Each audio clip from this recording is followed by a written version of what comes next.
마지막 주일입니다. 그리고 마지막 주일의 주제가 영광입니다.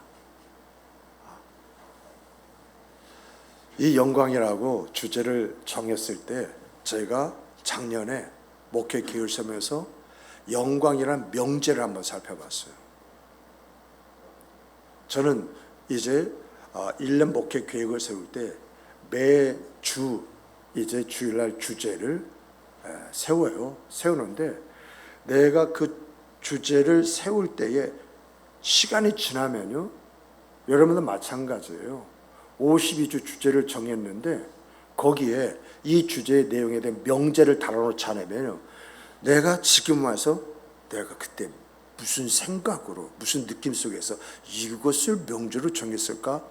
아리송하다 보면은 엉뚱한 설교를 해요. 그래서 참 목회 계획을 세우는데 가장 힘든 것이 뭐냐?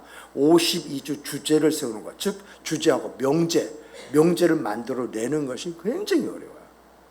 그래서 명제를 세웠다가도 지우기를 반복하는 것이 수없이 많아요. 자연스럽게 그 가운데 기도가 따라와요, 따라오지 않아요? 기도할 수밖에 없어요. 하나님이 주시는 어떤 그 영감 속에서 이것이 설교가 일맥으로 이제 장르를 형성해서 가지 않으면은 엉뚱으로 셀 수 있기 때문에 정말 이 부분에 많은 기도를 하고 그리고 이제 명제를 세워가지고 그래서 여러분에게 말씀을 전해드린 것이거든요. 그러니까 명제를 바라보니까 이제 내용이 뭐냐라고 할 때에 우리가 한 해를 살아오면서 뭐 좋은 일도 있고 나쁜 일도 있어요. 그렇잖아요. 좋은 일만 있으면 참 좋겠는데 뜻밖의 원치 않는 그 일들을 만나서 힘들고 어려울 때가 있단 말입니다. 그런데 항상 시간이 지나고 보니까 내 삶 속에서 어려웠던 일은 나를 일깨우기 위해서, 나를 경상하기 위한 하나님의 섭리가 그 안에 담겨 있어서 내가 그 과정에서 뭔가 깨닫고 돌이키고 회복하고 믿음으로 나갈 때 나와 함께 하신 하나님의 은혜로운 역사가 여호와 이레로 주어지고 나타나더라라고 하는 것입니다.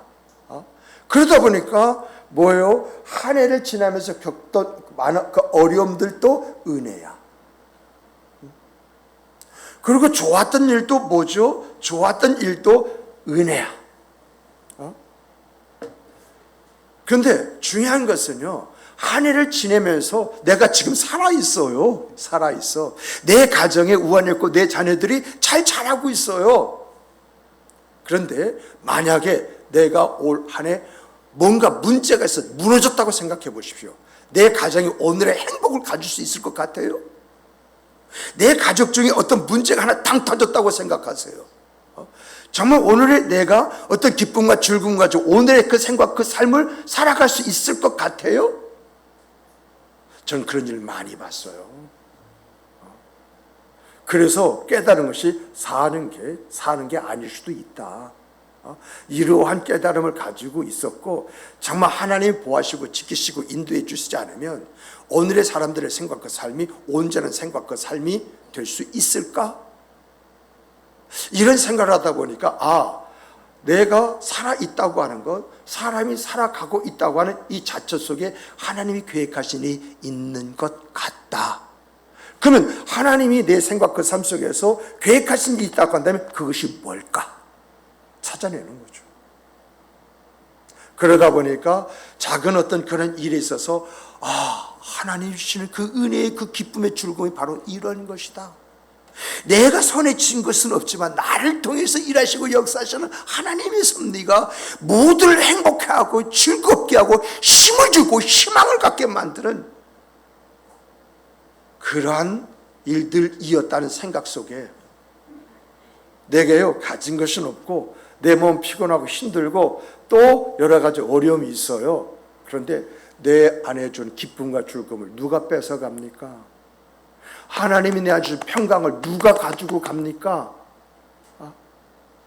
이와 마찬가지로 여러분의 생애 그 삶 속에서도 이 한 해 동안 좋은 일도 있고 나쁜 일이 있는데 여러분 믿음의 사람들, 하나님이 함께 하시는 사람들은 좋은 일은 더 좋은 곳으로 발전되게 되어 있고 나쁜 일은 또한 좋은 발전의 계기로 삼고 거기서 터나는 하나님의 역사가 있는 줄 믿으시기 바랍니다. 그래서 성경을 보면은 우리는 7번 넘어져도 8번 일어나는 오뚜기와 같은 인생이라고 이렇게 이야기하지 않습니까? 그런데 내가 넘어지고 이러저런 과정 중에 내가 단단해지는 거야. 어떤 믿음의 확신으로 충만돼서 요동함이 없는 거야. 하나님의 역사의 생각 그 삶 속에서 하나님의 역사를 일으키는 그런 사람이 되어지는 거예요. 그래서 오늘 우리들이 우리의 생과 삶을 돌이켜보면서 정말 주의 은혜였습니다. 하나님의 인도하심이었습니다. 이런 고백이 영광이에요. 하나님의 은혜였습니다 할 때 내가 은혜를 깨닫고 은혜가 은혜되게 만드는 것, 이것이 내가 하나님 앞에 영광 돌리는 것이잖아요. 날 1년 동안 보아주시고 지키시고 인도해 주시고 그 모든 것을 지켜주시고 이끌으시는 하나님, 이게 은혜잖아요. 그 은혜 앞에서 하나님이 하셨습니다. 하나님이 인도해 주셨습니다. 하나님이 오늘 내 생의 그 삶의 주인공이십니다라고 이렇게 말하는 것이 하나님 앞에 드리는 영광이라는 것입니다.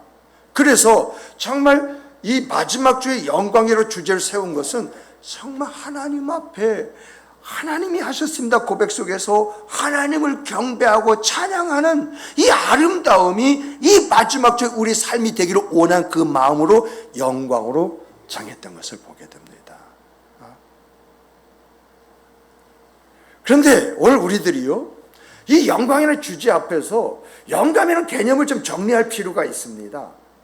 이 영광이라는 것은요, 영광은 사람에게도 영광이 있고 하나님에게도 영광이 있어요. 그런데 종류와 내용이 좀 달라요.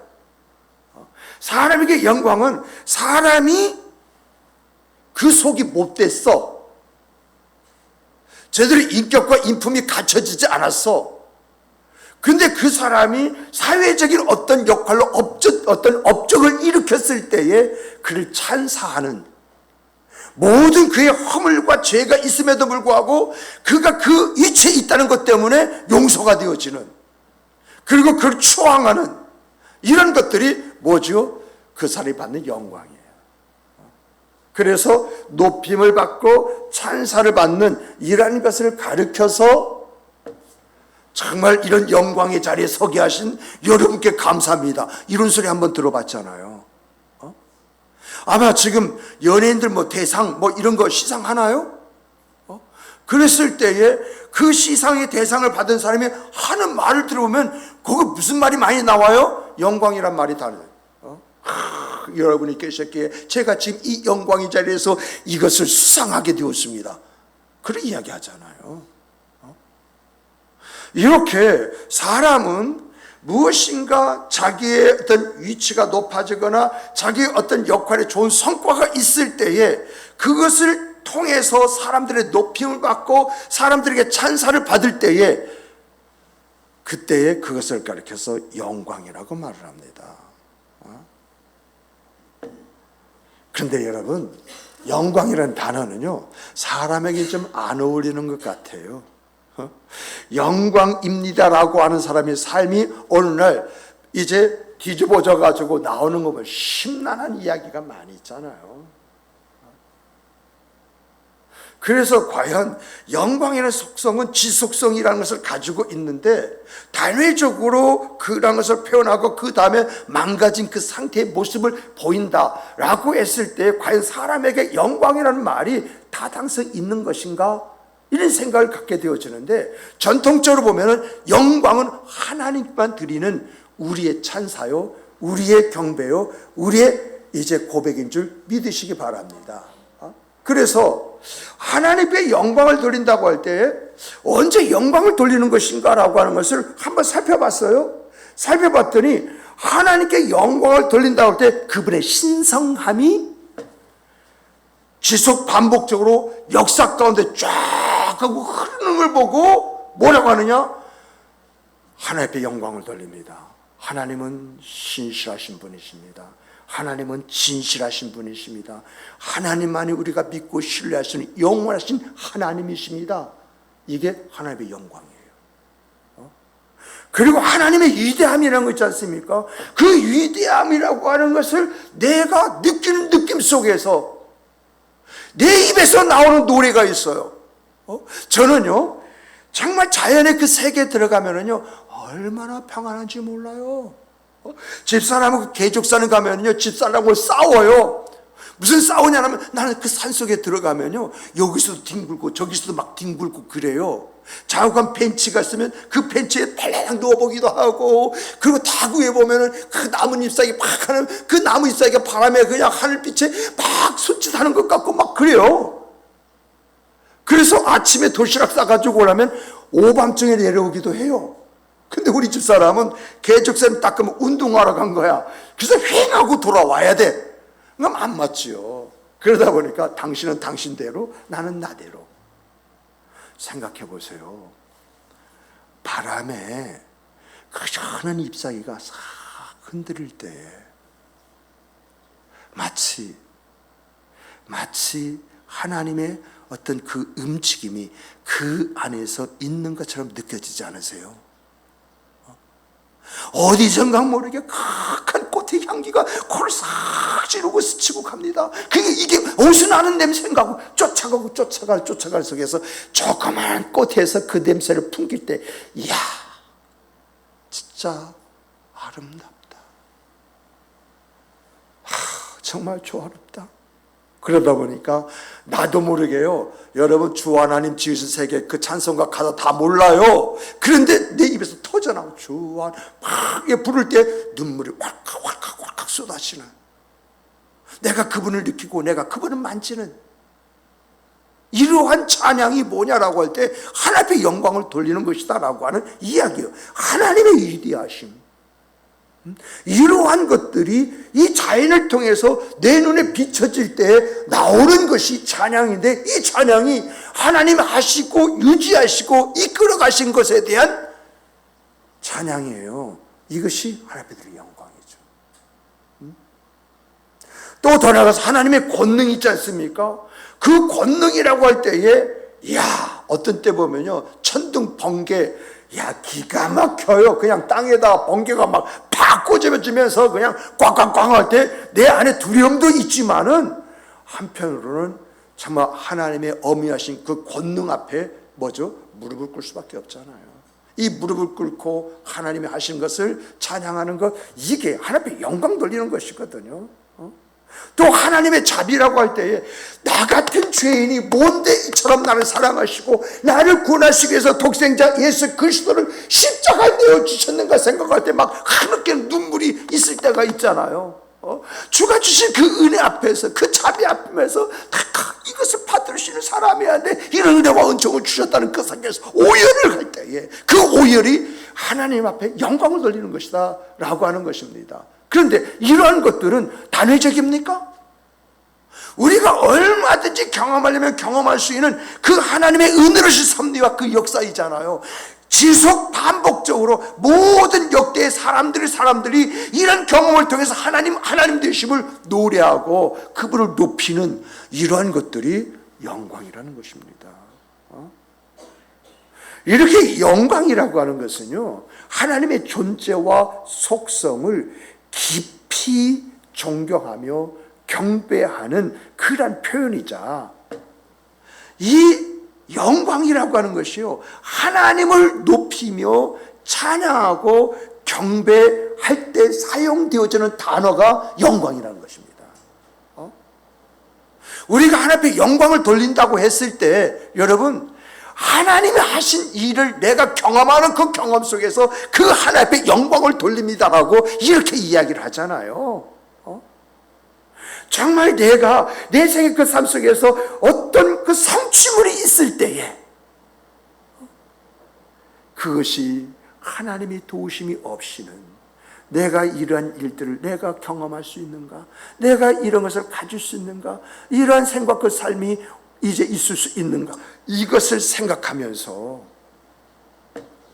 은혜였습니다. 은혜였습니다. 이 고백하는 고백이 하나님의 영광을 돌리는 바로 그것이라는 거예요. 본문에서도 이것을 지금 이야기하고 있는 거예요. 본문의 이야기가 바로 이 이야기예요. 여호와께 감사하라. 그의 선하시며 그 인자심이 영원함이로다. 이게 지금 당신이 경험하는 경험 속에서 하나님을 노래하는 노래인데, 이 노래가 하나님 앞에 영광을 돌리는 것이잖아요. 그러면서 여호와의 속량을 받은 자는 이같이 말할지어다. 여호와께서 대적의 손에서 그들을 속량하사 동서남북 각 지방으로부터 모으셨도다. 이것이 뭐죠? 하나님의 이제 선하심이고 하나님의 인자심이고, 그래서 하나님 앞에 우리가 어떻게 할 것이냐, 감사해야 된다. 이 감사가 우리가 하나님 앞에 돌릴 수 있는 유일한 경배요 찬양이요, 이것이 하나님 앞에 영광을 돌리는 것이다. 그 이야기거든요.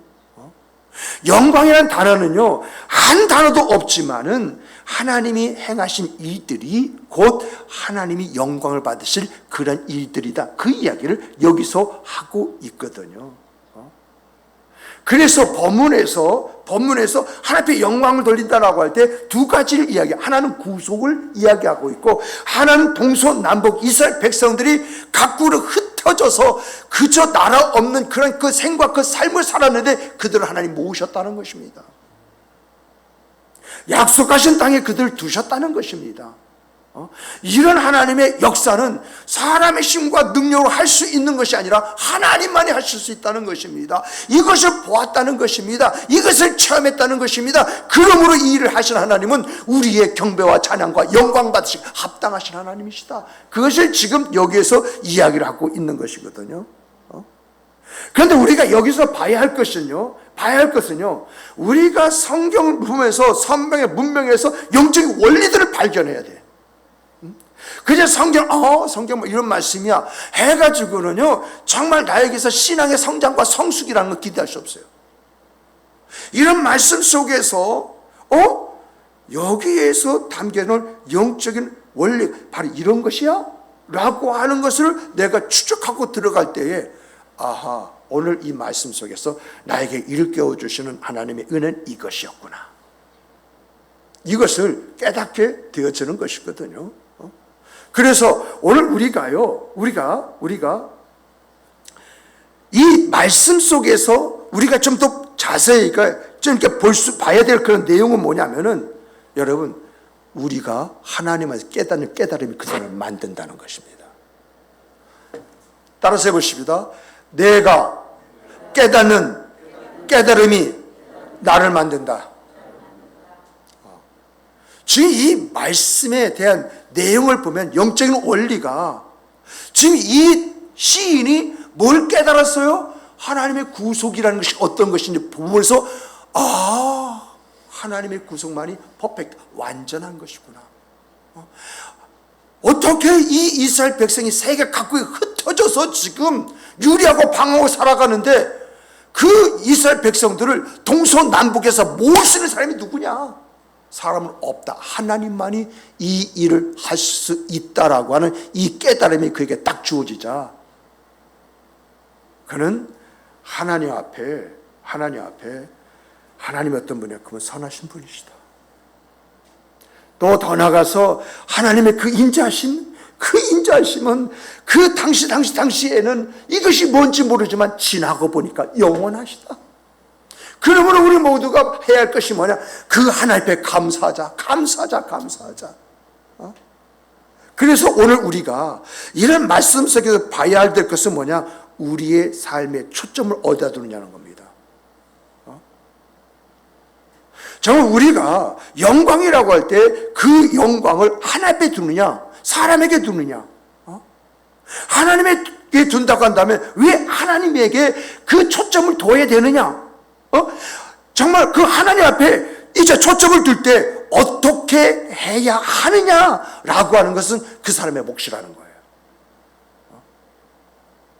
정말 보고 듣고 깨닫는 이 속에서 내 중심을 어디다가 두어야 될 것이냐, 하나님 앞에 둬야 된다면 어떻게 둬야 할 것이냐, 그 하나님 앞에 그렇게 둔다고 한다면 하나님은 나의 생각 그 삶 속에서 어떻게 역사하실 것이냐, 여기까지 헤아림이 뭐다?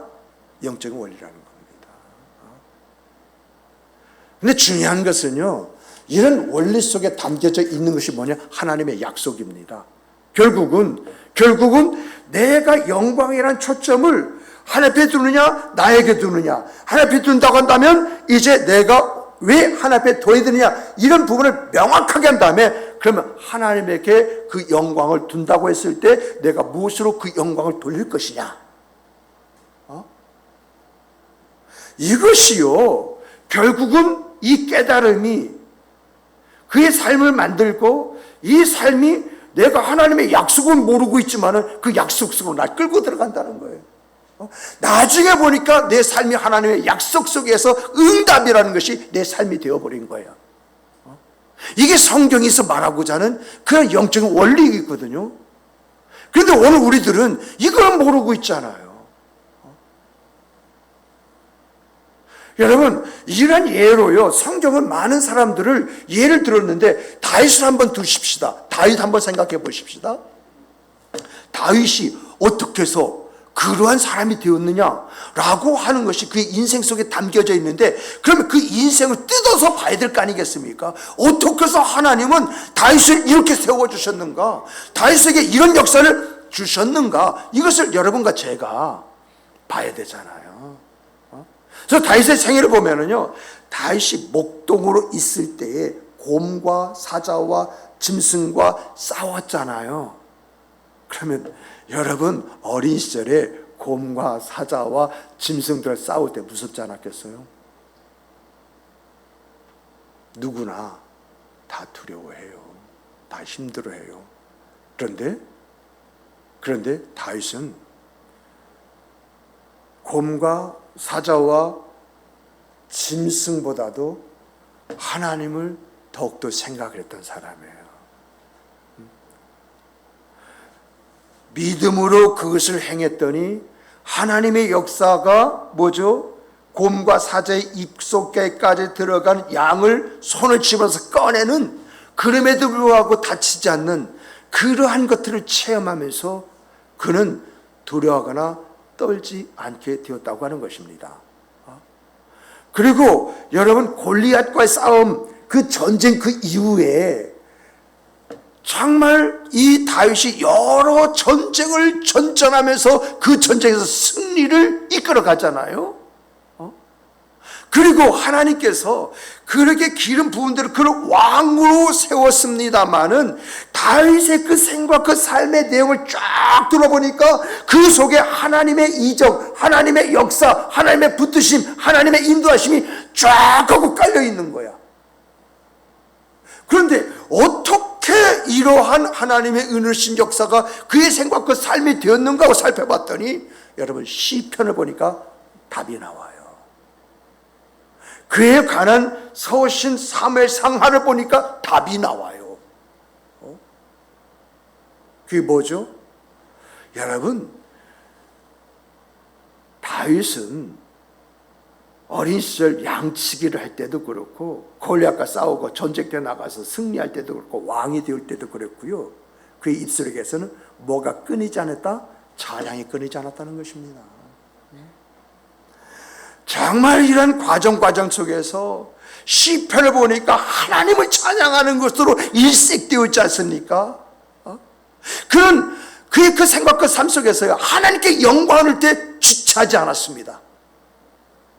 지체하지 않냐고 그 형편과 사정에서 자기의 믿음을 고백하고, 그리고 하나님의 행하실 그 일들을 거기다가 기록하면서 그 하나님의 일하시고 역사심을 체험해봐요.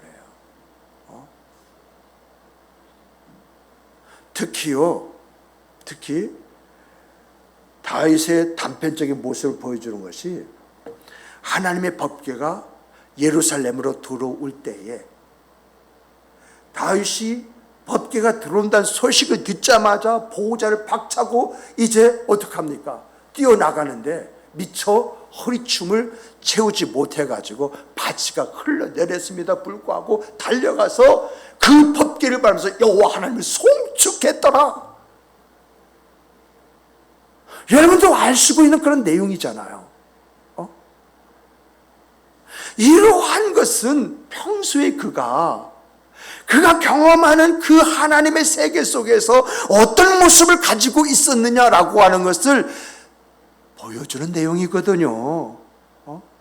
이런 다윗이기 때문에 하나님이 그의 왕국을 확장시켜 주시는데, 하나님이 그의 조상을 통해서 약속하신 그 약속대로 그의 왕국을 확장시켜 주시지 않습니까?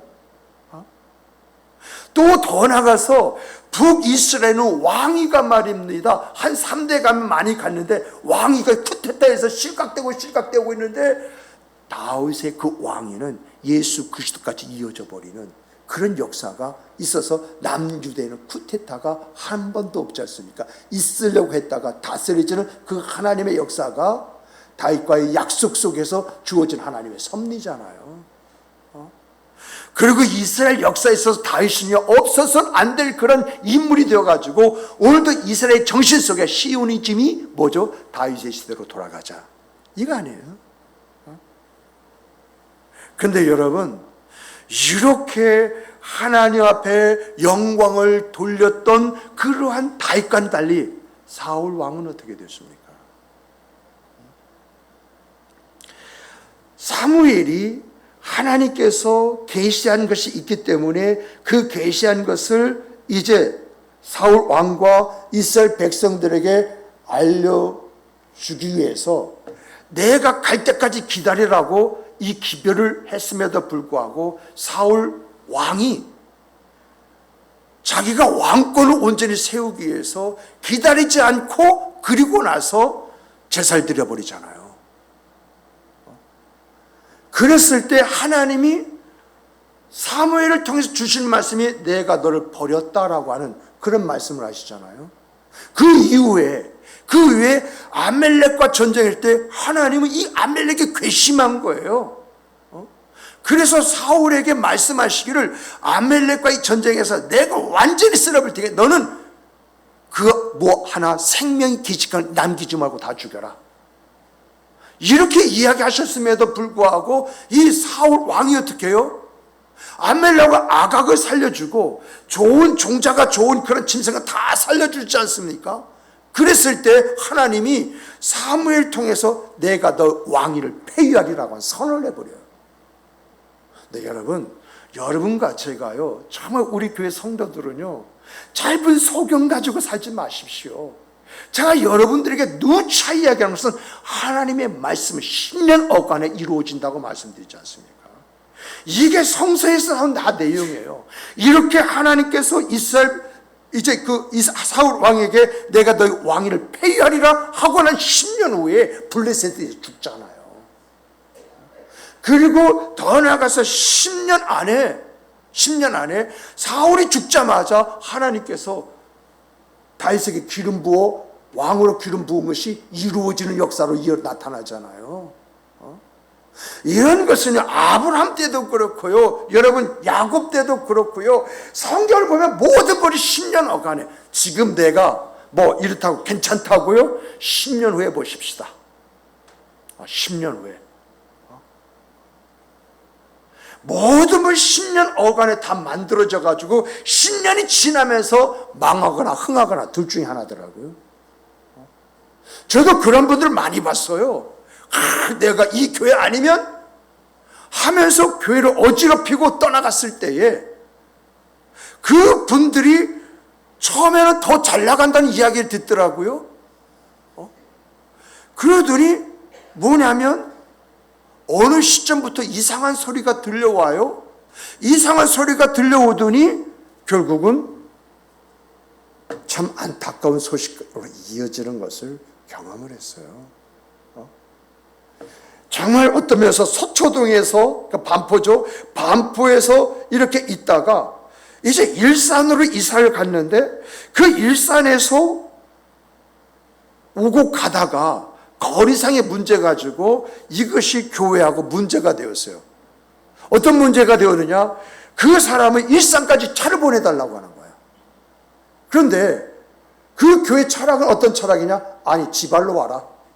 이것이 신앙이다. 아브라함도 지발로 가나안 땅에 갔고, 그리고 더 나가서 이제 누구죠?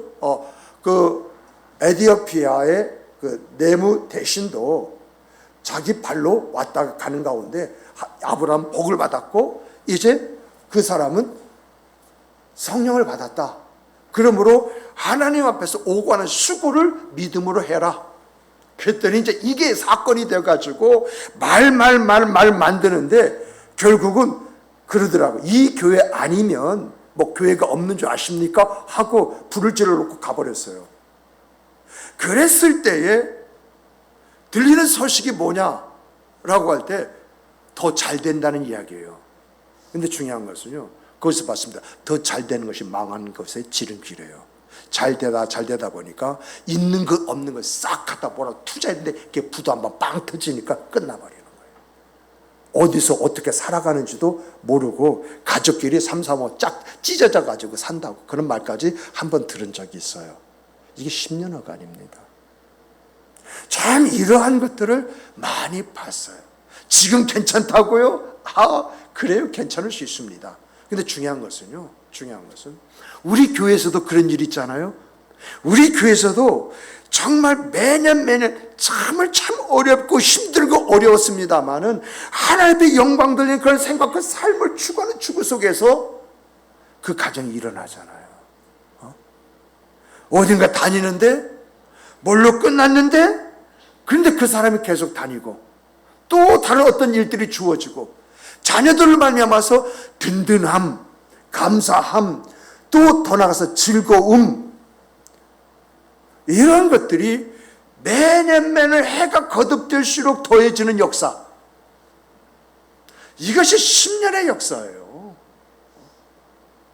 정말 어떤 면에서 보면은요, 여러분들이 잘 한번 생각해 보세요. 주의 몸된 교회 안에서 정말 하나님을 찬양하고 경험을 영광 돌리기 힘을 기울이는 그 사람의 가정과 열심은 있지만은 그런 모습이 없는 가정의 차이는요, 저는요, 우리 교회 이 목사님이 담임 목사였을 때 그 목사님을 강사를 해서 부흥일까지 했던 것으로 제가 알고 있어요. 근데 그 목사님이 명동교회 제가 부목사일 때 그 목사님을 부흥 강사로 했었는데 그 목사님이 저에게 많은 이야기를 해주셨어요. 처음에 자기가 그 교회에 갔을 때에 돈 있고 힘 있는 사람들이 지금에 와서는 어떻느냐라고 할 때 정말 그 당시에 못했던 사람 따라오질 못한다. 그래도 못했던 사람이, 없는 사람이 나와 함께하고 나와 함께 울었다고. 그런데 지금 와서 내가 은퇴를 앞두고 보니까 하나님이 그 가정을 어떻게 일으키셨는지 모두가 다는 하나님의 역사라고, 그런 이야기까지 서슴없이 그걸 하셨던 것을 제가 잘 알고 있어요. 아주 세세하게 이분이 이야기하시면서 백 목사님, 단독 목회하더라도 항상 길게 봐. 짧게 보면 답이 없어. 시험 들고 실족하고 무너져. 그리고 길게 봐. 길게 보면 거기 하나님의 역사가 숨겨져 있어. 하나님 참여하게 돼, 찬양하게 돼, 영광 돌리게 돼. 이게 그분의 주론이었었거든요. 그래서 참 이분을 부흥하면서 모시고 갔다 모시고 오고 하는 가운데 참 많은 것을 이분이 열어주셨어요. 그런 일들이 있었던 것입니다. 그런데 우리가 보는 것처럼 10년 어간에 다윗은 하나님이 기름 부은 대로 왕이 되어버리는데, 이 누구예요? 이 사울은 10년 어간에 블레셋에 의해서 죽잖아요. 그리고 왕이 끝나버리잖아요. 이런 것을 보면서 생각하는 것은 이런 인생의 차이가 어디 있을까? 뭐가 이 두 사람의 운명을 이렇게 만든 것일까라고 하는 것을 생각해 볼 때 정말 영광을 하나님께 돌리느냐 나에게 돌리느냐, 이 삶의 결과가 그들의 인생의 말미를 결정했구나.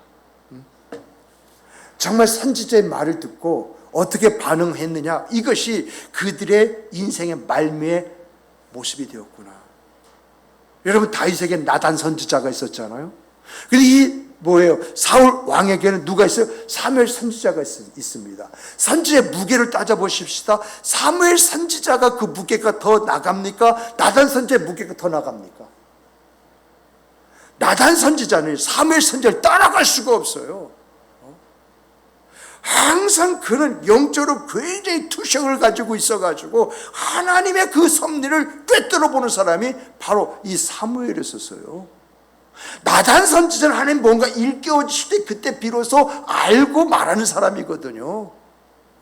차이라는 것은 대단해요. 근데 그러한 선지자를 가지고 있음에도 불구하고 사울은 불순종했고, 그렇게 사무엘보다 못한 그런 선지자를 선지자를 모시고 있음에도 다윗은 순종했다는 거예요. 그것이 그들의 생과 삶을 결정한 것이다라고 이렇게 이야기합니다. 그러므로 여러분과 저는 정말 하나님의 은혜가 되도록 하나님의 그 임재 속에 감사가 있고, 그 감사 속에 하나님이 주시는 은혜의 은총이 여러분 스스로 영광의 자리에 서도록 만드는 그런 역사가 있기를 주님의 이름으로 축복합니다. 축복합니다. 그러면요, 우리가 언제 하나님께 영광을 돌려야 되느냐라는 문제가 있죠. 언제?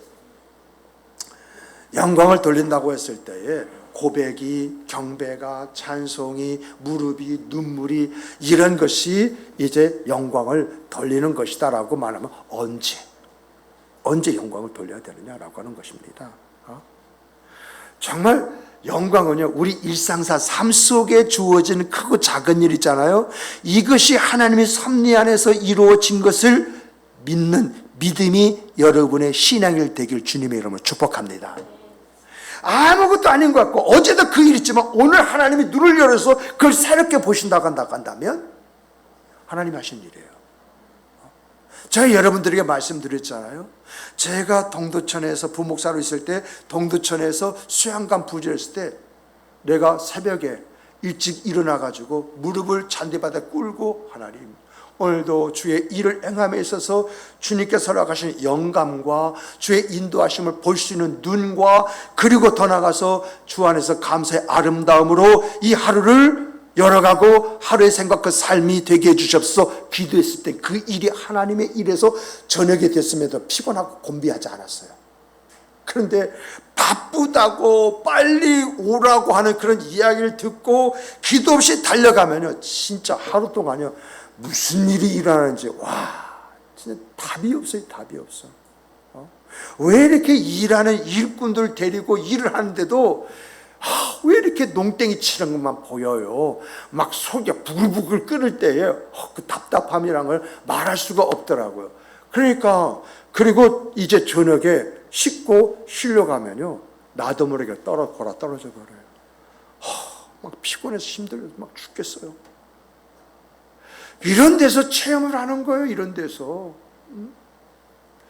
정말 어떤 일상사 그런 어떤 부분에서 이것이 하나님께서 이제 열어주신 오늘 내의 그 생각과 삶이다라는 것을 깨닫고 내가 하나님 하고 기도 한마디 하는 것이 하나님을 인정하는 것이고, 그것이 하나님께 영광 돌리는 것이라는 것입니다. 그래서 일상사회에서 내가 보는 눈이 있어야 돼. 깨닫는 깨달음이 있어야 돼. 믿는 그 믿음이 있어야 돼. 그랬을 때에 내가 하나님 앞에 영광을 돌리는 그런 생과 삶을 살아가는 사람이 된다는 것입니다. 그리고 더 나아가서요, 특별한 사건이 있었어요. 정말 기이하게 놀라운 그런 사건들이 내 삶에 있을 때에 그때는요, 온 마음 다해 찬양하는 그 찬양과 그 고백이 하나님 앞에 영광 돌리는 거예요.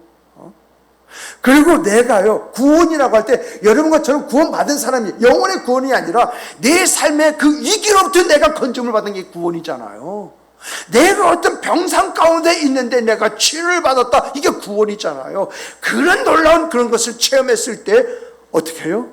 그때가 바로 하나님 앞에 영광을 돌릴 때라는 것입니다. 그래서 언제 하나님 앞에 영광 돌리느냐?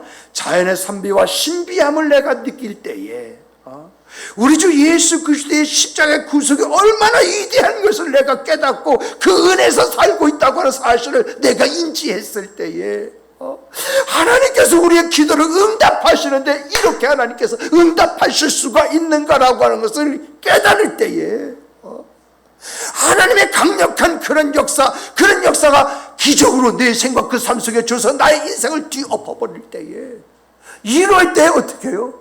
이럴 때가 하나님을 경배하고 찬양함으로 하나님 앞에 영광 돌릴 때다. 그 이야기를 성경에서 하고 있잖아요. 이러한 영광을 돌리는 그러한 케이스 중에 예수님의 어머니 마리아 있지 않습니까? 천사가 어느 날 갑자기 남자를 모르는 그러한 이 마리아에게 와가지고 수태고지를 하네요. 네가 아이를 낳을 것이다. 근데 그 아이는 성령으로 말미암아 잉태되는 아이다 하고 이렇게 말씀하실 때 과연 마리아가 이게 받아들이기 쉬웠겠어요?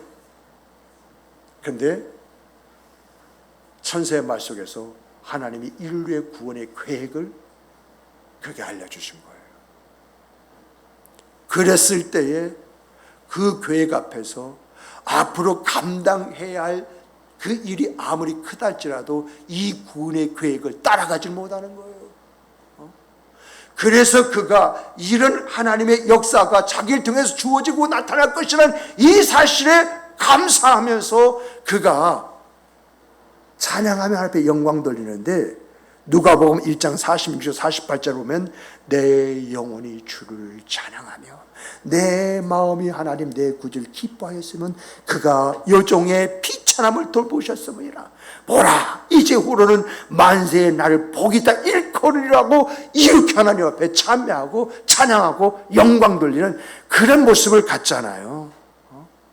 정말 오늘 우리에게도요, 우리에게 있어서 하나님의 어떤 계획이 말도 안 되는 그런 계획이다 할지라도 그것이 하나님이 날 통해서 이루실 일이라면 아멘 하시는, 그래서 하나님이 어떻게 일하시고 역사하시는지 그걸 체험하시는 그 안에서 종기의 아름다운 관을 입고 세움을 입는 여러분과 제가 되길 주님의 이름으로 축복합니다. 그러면 오늘 우리가요 마지막으로 살펴볼 것은 이렇게 하나님께 영광 돌리는 사람에게 하나님은 어떠한 은혜와 은총을 주시느냐, 이렇게 하나님께 영광 돌리는 그 사람들에게 하나님이 성경에서 역사 속에 주시는 것이 뭐냐, 이걸 간편하게 요약하면요, 그 첫째가 하나님의 인도와 보호예요. 여러분 시편 23편 1절부터 4절 보세요. 그 시편 23편은 지금 다윗이요 압살롬의 쿠데타에 의해서 생사의 촉각을 다루는 그런 상황 속에서 도망을 가다가 얼마나 급하게 도망가서 신발도 신지 않고 도망갔다고 이렇게 이야기했겠어요. 그런데 가는 도중에 잠깐 멈춰라 하고 그런 일을 겪고 있음에도 불구하고 그가 하나님 앞에 영광을 돌리잖아요. 여호와는 나의 목자시니 내게 부족함이 없으리로다. 그가 나를 푸른 이제 풀밭에 누시며 쉴만한 물가로 인도하신도다. 내 영혼을 소생시키시고 자기의 이름을 위해서 의의 길로 인도하시는도다. 내가 사망의 음침한 골짜기를 다닐지라도 해를 두려워하지 않을 것은 주께서 나와 함께 하시며 주의 지팡이와 막대기가 나를 안위하시나이다. 이러한 고백이 어떤 고백입니까? 하나님이 하실 일에 대한 그 믿음 속에서 나오는 고백이지 않습니까? 그랬더니 정말 하나님께서 이 다윗이 고백한 대로 요단강을 넣어서 마나에서 이제 전열을 정비해가지고 쿠데타 세력을 쳐서 무너뜨려 버리는 그런 일들, 그런 역사를 일으키시지 않습니까? 또한 이사야서 58장 11절 보면 이런 말씀이 있습니다. 여호와께서 너를 항상 인도하여 메마른 곳에서도 내 영혼을 이제 만족하며 내 뼈를 견고하게 하리니 너는 물된 동산 같겠고 물이 끊어지지 않는 샘 같을 것이라고 말씀하시잖아요. 그 하나님을 경외하고 그 하나님 앞에 영광 돌렸더니 하나님께서 뭐라고 말씀하세요? 네가 어떤 환경과 상황과 처해 있든지 내가 너를 인도하사 너의 영혼을 만족하게 하실 것이다. 이 영혼의 만족은 뭐냐? 무엇과도 바꿀 수 없는 내면의 평강이에요.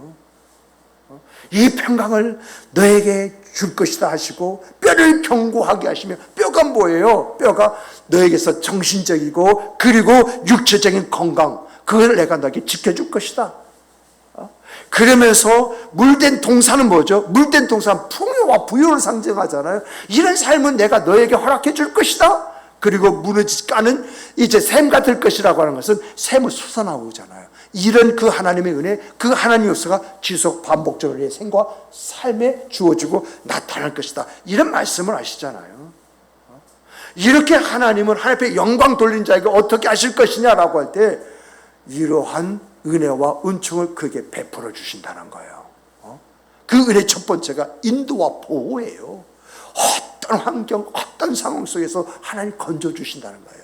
지켜주신다는 거예요. 인도해 주신다는 거예요. 왜요? 하나님께 지속적으로 영광을 돌리게 만들기 위해서. 한번 하나님 보시니까 은혜를 베풀었더니 하나님을 하나님으로 여기고 하나님 찬양하고 경배하네? 그렇다면 내가 또 이 사람에게 은혜를 베풀면, 이를 인도하고 보호해주면 또다시 이 사람은 나에게 이런 찬성과 고백을 통해서 영광을 돌리게 될 것이다. 하나님은요, 이러한 것을 굉장히 원하시는 분이셔요. 그래서 지속 반복적인 역사를 허락하시는 것이거든요. 둘째는 뭐냐라고 할 때, 둘째는요, 첫째가 하나님의 인도와 보호라고 그랬습니다. 둘째가 뭐냐라고 한다면 하나님의 선하심을 경험하게 하고 하나님의 뜻을 따라서 살게 만드신다는 거예요. 여기에 아주 중요한 키포인트가 있습니다. 내가 하나님의 뜻에 따라서 사는 것이 아니라 하나님이 내 안에서 하나님의 뜻대로 살게 만드셔야 하나님 뜻대로 산다라고 하는 내용이 여기 있어요. 그런데 중요한 것은 뭐죠? 하나님의 선하심 먼저 경험해야 돼요. 하나님의 선하심을 경험하게 되어지면 하나님이 그 안에서 역사하실 때 순종의 그 삶을 살게 되어져 있다라고 하는 것을 여기서 이야기하고 있어요. 그래서 예배소서 2장 10절 이런 말씀이 있습니다. 뭐라고 하냐면 우리는 그가 만드신 바라, 하나님이 우리를 만드셨대요. 그리스도 예수 안에서 뭘 위해서? 선한 일을 위해서 지으심을 받은 자니 이 일은 하나님이 전에 예비하사 우리로 그 가운데 행하게 하려 하심이라. 여기서 뭐냐? 만드신 바라라고 하는 속에 하나님의 선하심이 담겨 있고, 왜 만드셨느냐라는 깨달을 때에 순종의 아름다움이 하나님의 뜻을 이루는 그 생과 삶을 살게 만든다라고 하는 것이거든요. 그런데 로마서 8장 28절 이런 말씀이 있습니다. 우리가 알거니와 하나님을 사랑하는 자 곧 그 뜻대로 부르심을 입은 자들에게는 모든 것이 합력하여 선을 이루느냐. 좀 구체적으로 합력하여 선을 이루는 것은 여러분과 제가 합력해서 선을 이룬다는 것입니까? 하나님이 그 사람과 합력하여 그 사람으로 하여금 그 선한 일을 하게 만든다는 것입니까? 이 협력은요, 하나님이 그 사람과 함께 하심으로 그 사람이 하나님의 일을, 그래서 우리가 처음 인사할 때 하나님의 일을 자기 일로 삼는 사람, 그 사람을 하나님께서 어떻게 해요? 보배롭고 존귀하고 가치 있게 세워주신다, 이 말을 한 것이거든요. 그런데 여러분, 빌립보서 2장 13절은 여기에 대해 좀 더 구체적으로 이야기하고 있어요. 시간상 찾아볼 수 없어 안타까운데요, 말씀드릴게요. 너희 안에서 행하시는 이는 누구라? 말씀을 조금 읽어보고 아시는 분, 너희 안에서 행하시는 누구다? 하나님이시니 자기가 기쁘신 뜻을 위하여 너에게 소원을 두고 행하게 하시나니라고 이야기하고 있어요. 너희 안에서 행하시는 이가 하나님이다. 하나님이 하는데 하나님이 자기의 기쁘신 뜻을 너희의 소원으로 삼게 하고 그것을 행하게 하신다라고 이렇게 말씀을 통해서 아주 디테일하게 이야기하면서 말씀하신 말씀이 하나님의 선하심을 경험한 경험 속에서 하나님의 원하심이 무엇인지 깨닫고 알므로 누가 시키지 않고 스스로 그 일을 하게 되어져 있다. 근데 중요한 것은 그 일을 행하시는 분이 그와 함께 하시는 하나님이시다. 이것을 이야기를 하고 있는 거거든요. 마지막으로 세 번째 보면 변화된 삶을 삽니다.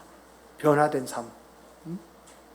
여러분 2절 보면 여호와의 속량을 받은 자라고 하는 말은 변화된 삶을 사는 자를 이야기하는 것이거든요.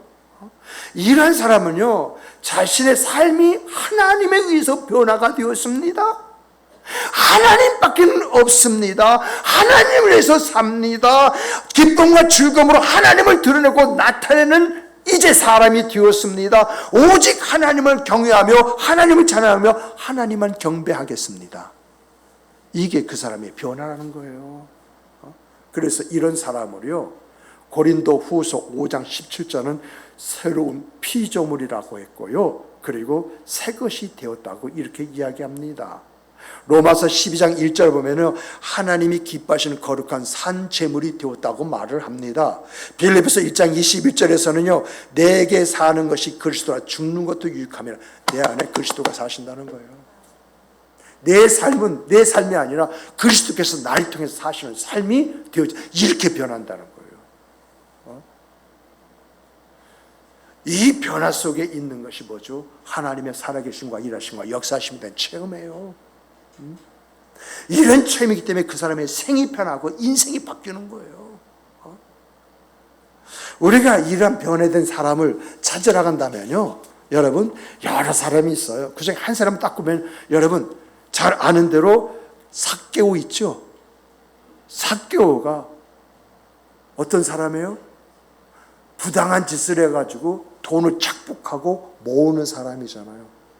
그래서 이 삭개오는요, 세관장이에요. 그것도 세관장이기 때문에 누가 함부로 잘못했다라고 했을 때에 삭개오가요, 로마 관리에게 이야기하면 삭개오가 잘못한 사람은 그냥 끌고 가버려가지고 어떻게 하는지 몰라요.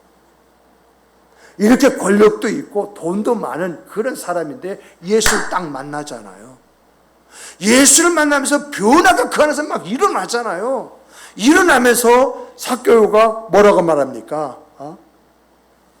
자신의 죄를 인정하고 자기의 재산을 절반을 가난한 자에게 나눠주겠다고 하고, 불법으로 취한 것은 성경적인 방법으로 그것이 3배, 3배, 4배, 4배 다 갚겠다고 이렇게 이야기하지 않습니까? 이렇게 삭개오가 예수님을 만난 뒤에 변화된 삶이 그 안에서 일어났다라고 하는 것을 통해서 오늘 우리가 하나님 앞에 영광을 돌리는 그런 생과 삶을 살게 되면 나도 모르게 변화되는 하나님의 역사가 우리의 생과 삶의 내용이 되어진다라고 하는 것을 삭개오를 통해서 우리에게 보여주고 있는 것이거든요. 말씀을 정리하겠습니다. 하나님께 영광 돌리면은요, 내면에 변화된 삶을 삽니다. 하나님의 인도와 보호를 받습니다. 하나님의 선하심을 경험하면서 하나님의 뜻을 따른 생각, 그 삶이 자연스럽게 그 사람 안에서 이루어집니다. 변화된 삶을 살게끔 되어져 있습니다. 그래서 이러한 삶을 살기를 원하는 사람이 있다면 그 사람은 하나님이 하신 일을 경배와 찬양과 영광으로 바꾸십시오. 그러면 하나님은 우리 안에서 역사하는 섭리로 우리를 일으켜 세워주실 것입니다. 이러한 은혜 속에서 나의 나된 것은 하나님의 은혜였습니다 라고 고백하는 여러분과 제가 되기를 주님의 이름으로 축복합니다. 축복합니다. 우리 다 같이 기도하시겠습니다.